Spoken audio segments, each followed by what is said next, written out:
If y'all took a note of normal on the dually squelchers over on I Hate McCall Bridges, because I was just like, as somebody who used to play a lot of dually squelchers in Splatoon 2 and has mostly stayed away in Splatoon 3, I was just like, you are amazing. They just live so much. And also Nilla, for example, there's been many a time down to 2 HP, but they just have that movement, you know? Yeah. It's like if you don't jump them, they're not going down. So you got to be ready to play together. Yeah, and Balloon holds that anchor position and does not play anchor every game, but when pulling out that Rapid Pro, Oh my goodness. holds it down so well. They play aggressive. Of course, they've got Evoker on that brush. They play aggressive. They want to go in and take those fights, but they do a very good job of not overextending necessarily and just being like, okay, we're gonna hold back, we're gonna go forward. Okay, now we're gonna pull back a little bit. Now we're gonna go forward. I will say it is very funny that Balloon plays an anchor. This feels counterintuitive. That's off-brand right there, you know? You're anchoring high into the sky. Eh? I don't know. You know what? You know- There have been multiple balloons and right against the ceiling in Grand Central Terminal. Oh my gosh, yes, there was one for Valentine's Day as well. That They're heart still balloon there. was up. It's still They're there? still there. Oh my gosh. Shout out to the Valentine's Day heart balloon in Grand That is Central. some prime Thousands of anchoring. It's just stuck there. Oh my gosh. Speaking of stuck there, we're going into game 1 on Rainmaker Undertow. Let's hear some hype. Heading on in, Cakes is going to be on that pencil. We've got Balloon on that Rapid Pro, also with a cooler option like mentioned. I don't know if I've seen Evoker on the brush with the Kraken before. That is devious and evil, and I want to see it. I want to see this happen. Yes, and I have to point out, I asked Nilla about the mini Splatling pick when we played against them, and Nilla said that, like, they had not played a whole lot of it before. You could have fooled me. What a jump out there, running away from Evoker's brush as we come up onto the first checkpoint. Are they going to be able to get it uncontested? We see the laser of Cakes. Oh, uncontested first checkpoint for McCall Bridges. Or I hate McCall Bridges. I guess they would hate being called I guess McCall they hate Bridges. Yeah. That is going to be an early checkpoint clear for them. At this point, Happy Birthday SASU is going to have to live Oh. Evoker's Kraken. They're living Weave. it so far. Weave and down. That is going to be... that is 3 going to down. be the end of that push. I don't Nilla, know. Get out, Nilla. Nilla doesn't seem to wait for exactly where they are. They're really good at holding this. And they go, crumbled like a cookie.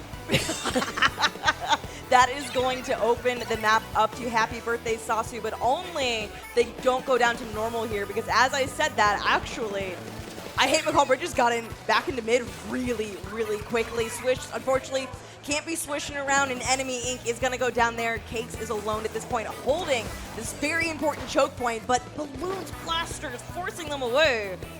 I'm seeing a lot of separated play from Happy Birthday SASU as Cakes is trying to hold down the fort as they run in the Rainmaker. And is Nilla going to be able to smash it? Game 1 goes to I Hate McCall Bridges. Nilla just went flying through there. You can see Nilla there all the way on the right side. Going nuts. The handshake is crazy off of that. Like, what? I mean, I think you have to celebrate after, if you're able to dodge all of that and just swim up the other side of the podium for the goal, you just be like, yeah, I deserve that. Seeing a little bit of stress on the side of Happy Birthday SASU, but they're fine. They're going to come back in the next one. We're doing it for the plot. Exactly. Got to do it for the plot. You got to leave the storyline. Exactly, you see? Because coming into Tower Haggle, another map that turns into a KO or a Steo where it stalemates in mid for 52 years until it gets to checkpoint 2, and then everything kind of snowballs from there. So I'm hyped to see how this is going to end up playing out. Because I think it might be a curb stomp or the nastiest reverse sweep we've ever seen. You know what? I love both. Both is good. Both are good. A KO down to 1 and then a reverse sweep. How sweet would that be? And you may have seen, if you've been paying attention for the previous set and also this one, you might notice that SASU is playing handheld. Yes, SASU is a certified handheld player. I don't know how they do it because, I can't because the whole screen's moving. You notice, those Joy-Con, not separated. They're sitting there wiggling the entire thing around, and I just can't pay any attention to it. But SASU's cracked and goated with the sauce. I love watching people play on handheld and absolutely kill it because I can't. My My eyes just, they don't work like that. I need the stationary screen. Oh my gosh, yes. And then also, SASU's absolutely in their element because they have the support of Cakes. They have the support of Jade. Like the whole squad. Oh yeah, I see you. I saw that flex.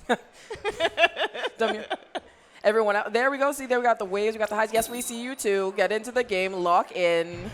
Game 2 in our best of 5 for losers finals. We're going to find out who is going to move on at the end of the set to fight Gravity in the grand finals. Cakes has swapped weapons, still playing it cooler, but trading that range for something much faster. Yep, and I'm very, like, I want to see how this is going to work out between, like, JJ and Cakes. Like, Edit having the support for them, you know? That is true. Right now we've got the tent pushing that shield through the right side. Not going to actually full commit on that just yet, but that inkjet shot absolutely taking them by surprise. But Evoker is going in, doesn't have a lot of paint, but able to swap that brush around back and forth and get the pick off of that, doing everything they can to stay alive here. Like, absolutely living, has this movement for days. I Hate Mikal Bridges has taken mid and has begun the push. But here we have Brella on the, never mind. And then over, oh no, oh dear, what am I witnessing here? Ooh, people were going down one by one. Nilla still has that hammer, is gonna throw it, at least buy a little bit of time in that bats area. Nilla's gonna go down. Cakes is holding this. Holding it, need the rest of the team to get in, but that's 2 down on I Hate Mikal Bridges. You know who hates the haters of Mikal Bridges? I think it's Happy Birthday SASU. Absolutely drinking the haterade out here at Big Dapple 10 today. Oh my gosh. I love Inkjet so much. Do it to him. Do it. Do it.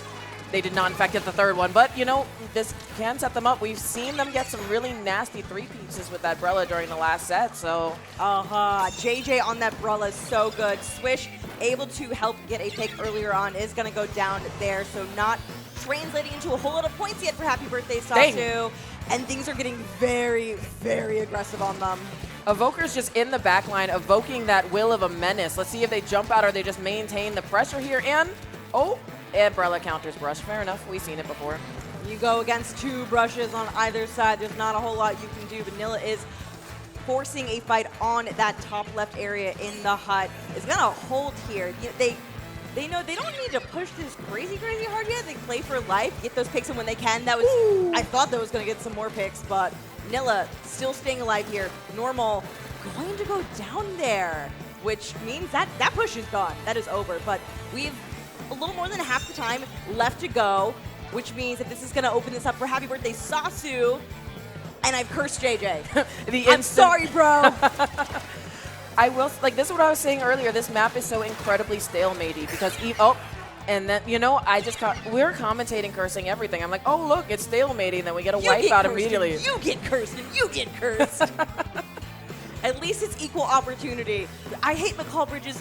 This is their map right now. They have so much room to go in that is going to be so unfortunate for Dylan. Honestly, goated pole. I think everyone with Hammer has run into that pole at least once. You know, today was just the day for Nilla. And here we have Normal absolutely hanging out on the left. Evoker hanging out. You know, I'm going to say that quieter so they don't hear exactly. Oh, do they know? Do they know? They must know now. Oh.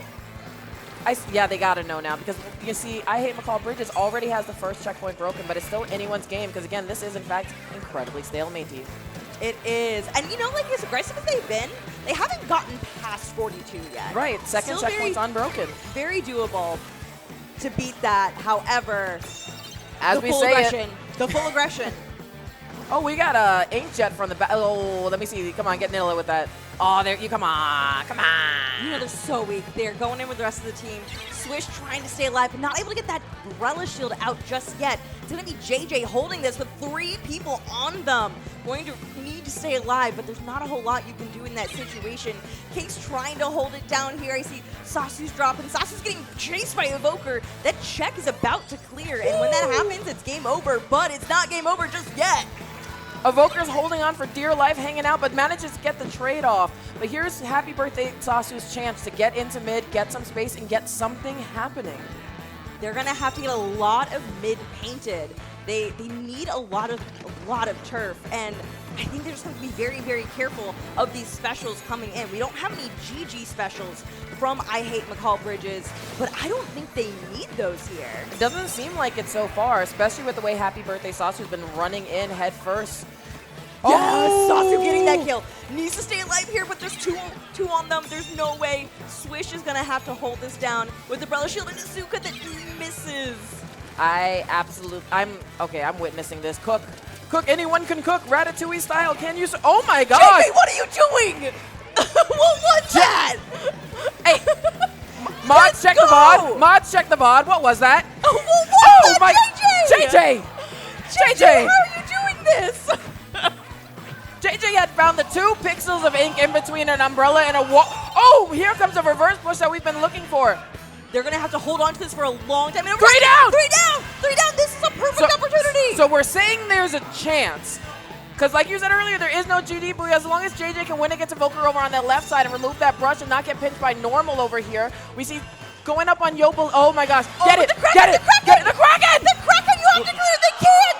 It's invulnerable! They had to get that pick on left for Evoker because that Kraken is the GG for Tower. Yeah.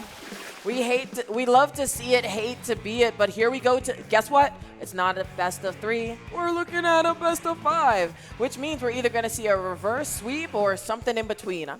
I'm always hoping for the reverse sweep, you know? I am too. I always want to see more and more Splatoon.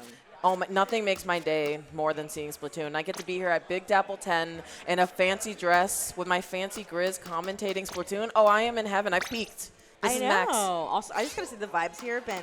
I always say this at Big Dapple. Yeah. The vibes are immaculate. They're extra immaculate this round. Like people were like, "Oh, we're dressing up. Oh, okay, understood." Oh my! Everyone has been showing out. Everyone's been getting their photos and whatnot done, like hair done, nails done. Like Sasu's always hair done, nails done. You know, that's just that's standard for par for the course. But everyone has come out swinging. We've seen tuxedos. We've seen top hats.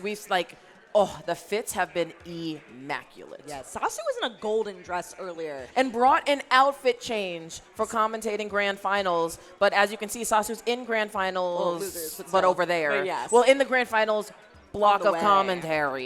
That's true. But it's currently on the camera over there instead of over here. So y'all got me instead. It's true. Sasu was going to be on the couch here with me, and Sasu was like, "Hey, I don't know. I think we make it to at least losers finals." Right? I was gotta say, you called that. But just in case, Sasu did pack a pink dress. So anyone who saw them earlier in gold and noticed they had a wardrobe change, that's why they won the fashion show, because they came with 2 wardrobes. Who does that? I mean, Who does really, that? if you lose this, but you are first in the fashion show, like, I mean, really. That's already a W. I would put that on my Sendo profile. Oh my gosh, yes. First at the Big Dapple 10 fashion show. Right. Because we got Vic's birthday today. We have Sauce's birthday today. It is just a party and a half.